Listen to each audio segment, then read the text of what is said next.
بسم الله الرحمن الرحيم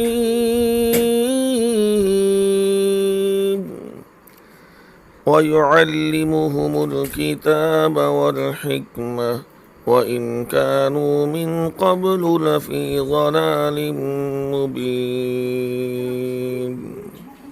کہ رمضان کے 3 عشرے ہیں اور 3 عشروں کی الگ الگ دعائیں ہیں، تو وہ کون کون سی دعائیں ہیں؟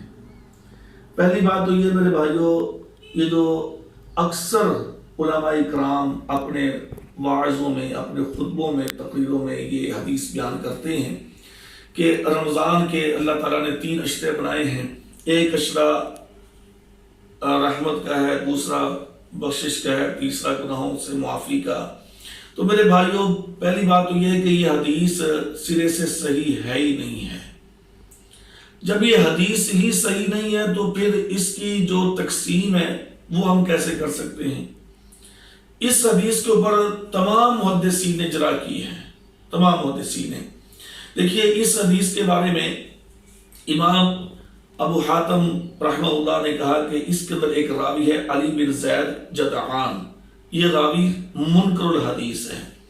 اسی طریقے سے شیخ البانی رحمۃ اللہ علیہ نے اس کو اپنی سلسلہ الضعیفہ کے اندر اس کو بیان کیا ہے۔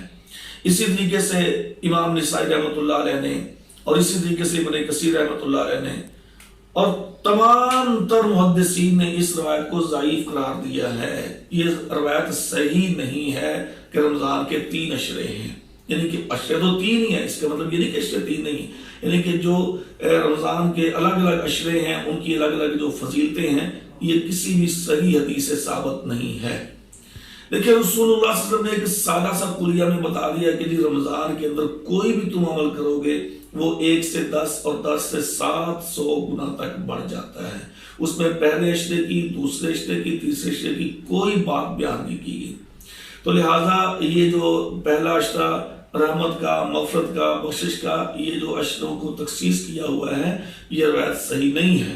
تو جب یہ روایت ہی صحیح نہیں ہے تو پھر ان کے جو عشرے ہیں اور جو ان کی الگ الگ دعائیں ہیں تو وہ پھر کیسے صحیح ہو سکتی ہیں؟